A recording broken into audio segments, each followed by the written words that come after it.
Running to the wire as polls show him ahead. President Bush bashing Clinton and the media. Ross Perot promises to be in Washington by sunrise Wednesday. And Magic Johnson won't be back after all. He retires a second time. This is NBC Nightly News with Tom Brokaw, reporting tonight from NBC News election headquarters in New York. Good evening from Decision 92, our election headquarters, and with just a few twilight hours left in this long and unconventional presidential campaign, all three candidates are looking for votes at cross-country rallies or through paid television. And judging from the latest run of polls, the heaviest pressure at this hour is on President Bush. A Sunday poll of most likely voters by NBC News and the Wall Street Journal shows an 8-point Clinton lead. CNN and USA Today have the Arkansas governor up by the same spread. ABC a 7-point margin. Ross Perot is in the mid-teens in all three polls.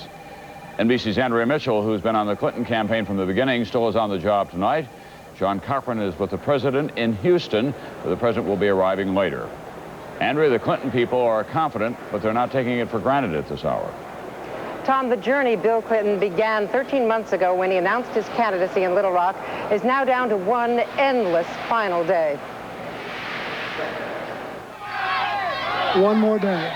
It's a good thing because his voice was all but gone as he started a 4,000-mile trek to try to nail down key states like Pennsylvania. Actually, Clinton's final day of campaigning started after midnight at New Jersey's Garden State Racetrack, where a long shot named Bubba Clinton came in first last week. Clinton is anything but a long shot. His campaign is confident, despite a harsh new attack by Ross Perot. Ross Perot's a man who promised not to practice politics as usual, and he's practicing politics as usual. Leaving nothing to chance, Clinton will have hit 9 cities in 8 states on his final 27-hour quest. We need to carry every state we're visiting, and if I work all day long, maybe that will increase the likelihood that the people that are supporting our ticket will vote tomorrow. After a year of speeches, his message has been boiled down to this. Never forget in this last day what this last year has been about. A fight between hope and fear. 10:40 a.m., Cleveland. Clinton believes he has a good chance in Ohio, which usually goes Republican. I'm hopeful and determined. I'm just thinking about, I take this race one day at a time. And to those who are still trying to make up their mind, to ask them to go with us. Do you think that the Perot thing can really hurt you bad? It's a political deal. He looked political last night. On this last trip, Clinton refused to attack his opponents, trying to deliver a more positive message. And I am going to work as hard as I can to challenge you to assume responsibility, to build a new future, and then to empower you to seize control over your own destiny. That's what this election's all about. 1 p.m., Romulus, Michigan, outside Detroit. Clinton has campaigned so much in Michigan that he jokes about taking up residence. His voice almost gone, Hillary Clinton has been pitching in. We'll have to be real quiet to be able to hear him. If you will be my voice tomorrow, I'll be yours for 4 years. Feeling that his goal is almost within reach, Clinton is now trying to lift his sights beyond the attack politics of the campaign to the mandate he'll need if he wins and actually has to govern. Tom? Thank you, Andrea. Now let's go to John Cochran, who's awaiting President Bush tonight in his adopted state of Texas. John? Tom, Bush's top aides, publicly at least, are trying to sound optimistic. Ignore the polls, they say, because the undecideds are breaking our way. The president is speeding through 6 states, and he will need undecided voters in each of them, starting with New Jersey, which his aides privately give him 1 chance in 4 of winning. Bush continues to blame part of his uphill fight on the news media. Every one of you know that there has not been objectivity in the coverage, and everyone knows that they're covering up the fact this has been the most biased year in the history of presidential politics. Bush feels the media gave too much coverage to new evidence linking him more closely to the arms for hostages deal with Iran. Bush's aides say he was gaining about a point a day in the polls until the Iran-Contra story broke on Friday. Then he hit a brick wall in the polls. His aides say he has virtually no chance at all in Pennsylvania, his second stop today. An air of resignation has hit some in the Bush camp, apparently including Dan Quayle, who says only that he and Bush will be competitive. Have courage, my friends. Bush's aides say he was nostalgic today, but only because this is his last campaign. They say he still expects to win. It is doable, and we're going to do it. Bush does feel he has a solid shot at Ohio. Here as elsewhere, Bush noted that Saddam Hussein plans to hold a victory party if Clinton wins. Well, Saddam, put it on hold, old fella, because we are going to make you live up to every resolution passed by the United Nations. Late today, Bush headed south to Kentucky before heading on to Louisiana. 2 more tough states for him. And at times, he looked like he is ready for this campaign to be over. For him, it all ends tonight with a rally here in Houston. And his friends say that regardless of what happens elsewhere, winning his home state, Texas, would mean a lot to him. Tom? Thank you, John Cochran. NBC's Lisa Myers tonight is with the Perot campaign. And Lisa, Perot spent $60 million, and he seems to have enjoyed every last dime. Well, he certainly did today, Tom. Others may have more support, but no candidate had more fun today than Ross Perot. He threw what may be remembered as the most original rally in modern political history.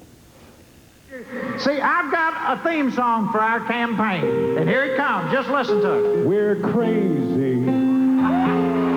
Only Ross Perot, the spontaneity and imagination which set him apart, were in overdrive at his final rally. Maybe he was thrilled to have it over. Maybe he figured that since it cost him at least $60 million, he should enjoy it. But enjoy he did.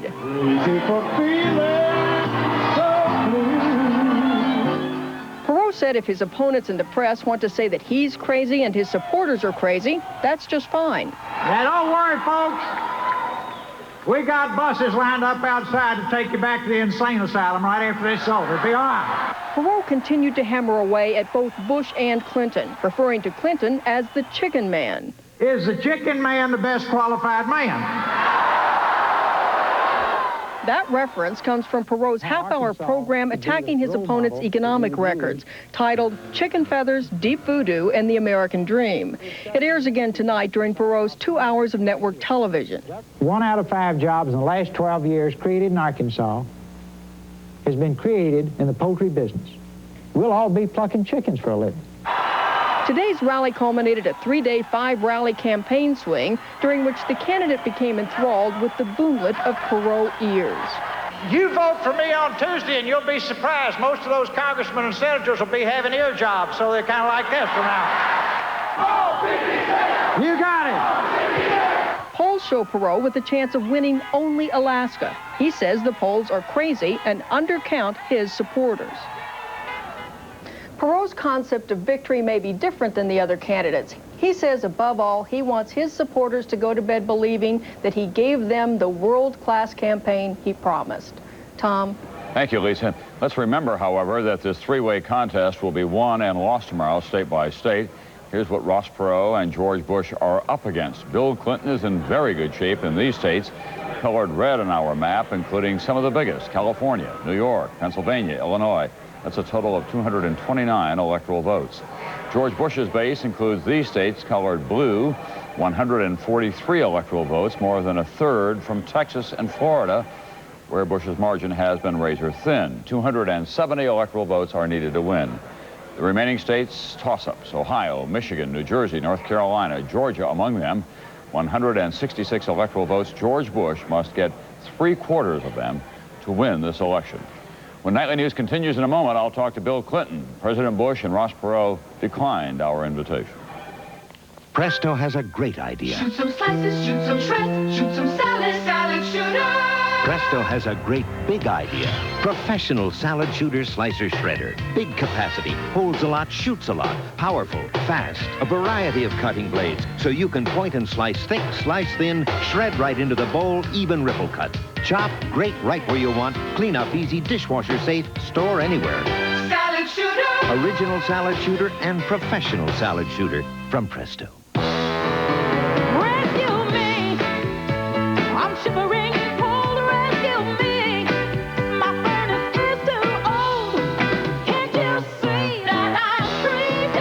Help is on the way. Just call a Bryant dealer to the rescue and get the Plus 90i. It's the most energy-efficient gas furnace you can buy, and only your Bryant dealer has it. So call Bryant to the rescue. Come on, Bryant, and rescue me, rescue me. Tonight, we invited all three candidates to appear here on Nightly News. Ross Perot declined. President Bush accepted and then pulled out over the weekend. So I spoke with Bill Clinton and began by asking, if he's elected, will he try to jumpstart the economy with a tax cut and government spending? I think there are some things the federal government can do to stimulate the economy, but I don't think it would be wise to do it by expanding the debt. Now, conventional economic theory holds that if you reduce the debt in a hurry with a tax increase, you'll increase unemployment. I agree with that. The other conventional economic theory is that the only way the federal government can stimulate the economy is by increasing the deficit. I don't agree with that, because if you do it, I think you'll increase interest rates and complicate our recovery. So what I would expect to do is to dramatically increase investment, net investment in the American economy, with offsetting spending cuts elsewhere, and by spending the revenue increase from raising taxes on Americans with incomes above $200,000 and on foreign corporations, asking them to pay the same as American corporations. I want to take that money and put it right back in to an investment tax credit and to incentives to invest in new business, new technology, and new job-creating activity in America. We have to do that. Governor Ross Perot has been pretty tough on you in the closing 48 hours of this campaign. If you win, would he have any kind of a formal role in a Clinton administration? I've been kind of surprised by Ross. You know, he said we shouldn't criticize one another, and then he waited until no answers could come, and he criticized. It was sort of a political thing to do. But I still believe that he's made a valuable contribution to this campaign, first by emphasizing the need for political reform. And if he's serious about that, I would ask for his support in limiting the influence of political action committees, controlling the cost of congressional campaign, opening the airwaves to debate, asking for more restraints on lobbyists and more disclosure. I think that's important. I think it's important that we bring the deficit down, and he's pointed out some areas where spending can be cut. And he has a continuing and I think genuine interest in seeing a full accounting for POWs and MIAs. We're making progress there now, and I would want him to feel free to advise on that. But I haven't offered anybody, including a single soul who works in my campaign, a position, and I'm not going to talk about it unless the American people make me their president tomorrow. That's their decision, and that's the first one. Governor, in a little more than 24 hours, we'll know the results of this long and often difficult presidential campaign. You've been at this business a long time. What do you think now as you look ahead to the next 24 hours and you look back over the past 13 months? First, I feel enormous gratitude. Gratitude to the American people who believed in me enough to let me keep fighting for the ideas, for the changes that I think America has to embrace. For those who voted for me and those who wouldn't let me die in this campaign when I went through all those tough times. I feel an immense gratitude to my wife and to my staff and all the people who worked with me to keep this thing going. And I feel an overwhelming sense of responsibility. We did not get into these problems overnight, and we won't get out of them overnight. But if the American people vote for me tomorrow, I can tell you this: I have determined that what I owe them is the best that I have, all day, every day. I've seen how presidents can get out of touch with the concerns of ordinary Americans. I'm going to keep doing town meetings, keep doing interviews, keep doing some bus trips. But most important, I'm going to do everything I can to reach out to anybody who can help make this country greater. And that is what I owe the American people. At the end of this whole thing, if I had it to do over again, I would do it in a heartbeat, because this is what makes America forever young. The idea that we can have fundamental change coming from the most unlikely sources. And I think that's what's going to happen tomorrow. Coming up in a moment, new faces in store for Congress.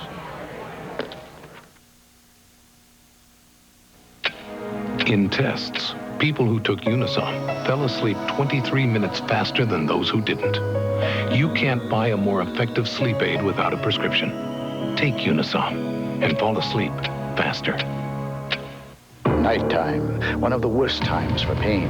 Minor arthritis pain, muscle aches, pain that seems to go on. That's why you need Ultra Strength Bengay, the strongest Bengay ever. You can say goodnight to your pain with Ultra Strength Bengay. When you compare Bravada's Smart Track to Explorer's four-wheel drive, it's easy to see who's in control of the situation and who's slipping up. Oldsmobile, the power of intelligent engineering. Up a steep grade, under slippery conditions, the Oldsmobile Bravada can beat the Ford Explorer, even with one boat tied behind its back. Oldsmobile, the power of intelligent engineering. Why Centrum Silver? Because you're over 50 and you're just hitting your stride. Centrum Silver vitamins. Because the latest scientific research about changing nutritional needs after 50 is built in. Centrum Silver. It's a great time to be silver. A late night snack. And no bag keeps it fresher than Ziploc brand storage bags. With the gripper zipper. Tough, tiny teeth you can feel gripping. So you know freshness is locked in. Honey. Caught red-handed. There's only one Ziploc. Most of the focus this election eve is on the presidential race, of course, but much of Congress is up for grabs as well. The prospects? More new faces, more than in any time in decades, although the Democrats almost certainly will stay in control. The Senate, 100 seats, 34 are up tomorrow. 10 or more are expected to go to non-incumbents. At least 2 of those new members are likely to be women. A record 11 women are running for the Senate this year, many of them in tight races. The House, well, all 435 seats are up, and 86 of them are open without an incumbent. Some 50 more could turn over tomorrow. That's more than 130 new representatives. That would be the biggest turnover since 1932 during the Great Depression. These races for national office, of course, have been getting most of the attention, but there are a lot of hard-fought races going on at the county and city level as well. And as NBC's Gary Matsumoto reports tonight, no group is running harder locally than the religious right.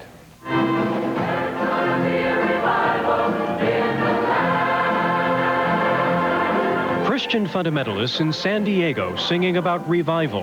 To make that happen, they're being told to lead like Moses and run for office. Many are heeding the call. Excuse me, ma'am. My name's John Tyndall. I'm running for the Vista School Board. Yes. I'd appreciate your vote next Tuesday. Nationwide, hundreds of Christian fundamentalists are campaigning, focusing on control of public schools. The agenda, school prayer and teaching creationism. Some say they ultimately want to abolish public schools because public schools promote socialism. Many have ties to televangelist Pat Robertson. Quality education in America. Since his failed presidential bid in 1988, Robertson's been nurturing a grassroots political movement called the Christian Coalition. By the end of the year, Robertson says he'll have 600 chapters in 48 states, training many of the school board candidates with videos that encourage voter registration from the pews. The religious right has been canvassing churches like this one for votes, leafleting the parking lot, using the church directory as a source for direct mail campaigns, and leaving Christian voter guides in the lobby on Sundays. Tactics employed by Steve Baldwin, candidate for the California State Assembly.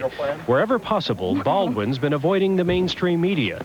He and others like him have been condemned as stealth candidates, presenting one agenda to mainstream voters while promoting another to fellow Christians.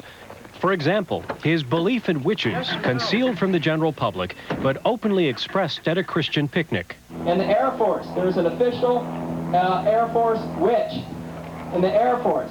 This year, mainstream voters have wised up, forcing many stealth campaigns out into the open, unlike the 1990 elections where 90 stealth candidates won 60 seats. Why do you desire a seat on a public school board of education if not to change that system to serve your specific religious needs?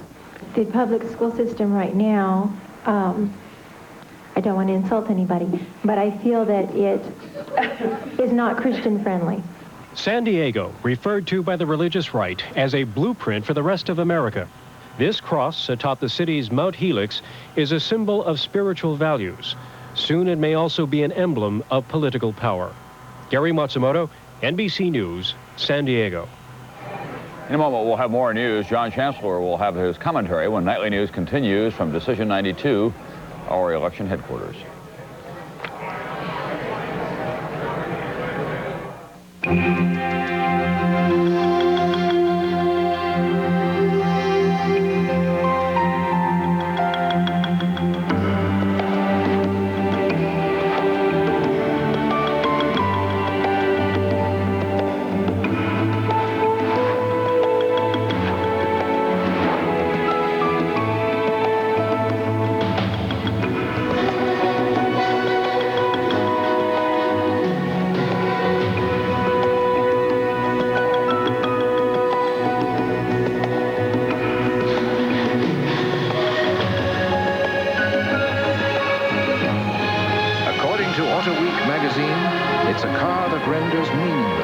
such adjectives as European, American, or Japanese. Introducing the Chrysler Concorde. Nothing less than the renaissance of the American car.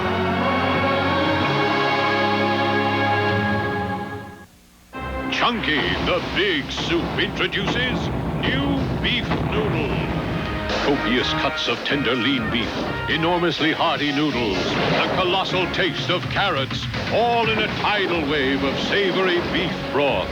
Get ready for chunks big enough for a fork, but use a big spoon to get every mouth-watering beefy bite. New chunky beef noodle, soup so big, it eats like a meal. The medical facts are clear. Tylenol is so gentle on your stomach, doctors even recommend it to their ulcer patients for everyday aches and pains. They know Tylenol can't aggravate an ulcer the same way aspirin can. That's important for all of us to know. And so is this. Hospitals use Tylenol 23 times more than all aspirin brands combined. Tylenol, the pain reliever hospitals use most. Let's take a look at the weather now. It has played a role in voter turnout in the past. Tomorrow, again, could be a factor. Today, scattered snow and rain fell across the plains and Great Lakes states, part of a front that will remain in those areas through tomorrow. And look at out west now. Winter storm watches are up from Colorado through Montana. It is already snowing in the mountain states. Denver is getting about 3 inches. Elsewhere tomorrow, the forecast is for heavy morning rain throughout the Northeast, clearing by afternoon. Speaking of clearness, here's John Chancellor now with his commentary. Nothing rainy and cloudy about this commentary, John. Adlai Stevenson used to say that journalists separate the wheat from the chaff and then print the chaff. Here are some of the chaff from my notebooks for 1992. It's been, as the president says, a weird political year, and a lot of what was said will be remembered. Ross Perot made world-class a household phrase. Paul Tsongas gave us Pander Bear as a description of a candidate who will promise anything. Bimbo eruption, a small classic of political verbiage, came from Bill Clinton's campaign. That one may get in the word books. And I didn't inhale may be the year's most memorable phrase.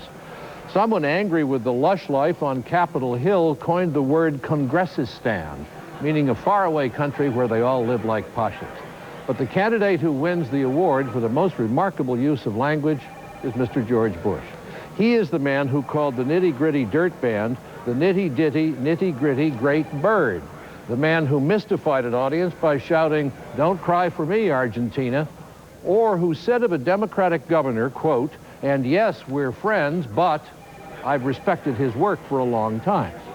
Ozone is a wickedly effective nickname for Al Gore, and there was a wonderful clarity when the president spoke of bozos who don't know as much about foreign policy as his dog Millie. More talk like that earlier this year, and Mr. Bush might not be in trouble now. Tom? Thanks for that gotcha commentary, John. General Motors today did the unthinkable. It cut the quarterly dividend in half and then hired an outsider to run things. He's John Smale, who's from Procter & Gamble. On Wall Street, GM today was up about $1 a share. Overall, stocks were up sharply in heavy trading.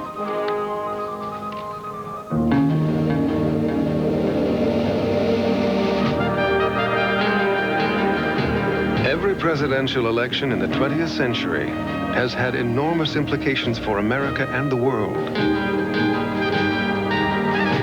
Through it all, Merrill Lynch has understood those implications. And we continue to use that understanding to help you shape your future as we move forward together.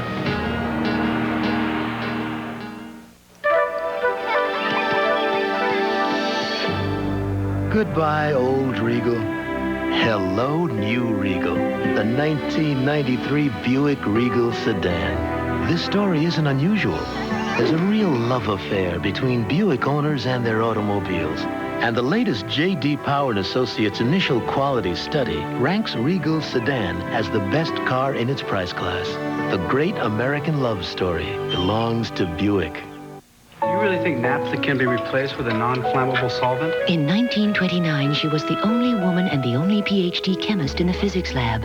But over the years, she was responsible for 29 different patents. Hello, I'm Sylvia Stacer. Dr. Stacer created a new career path for women and for her company. The same company that leads the nation in patents granted to women over the last decade. We think Dr. Stacer would be pleased. Dow lets you do great things.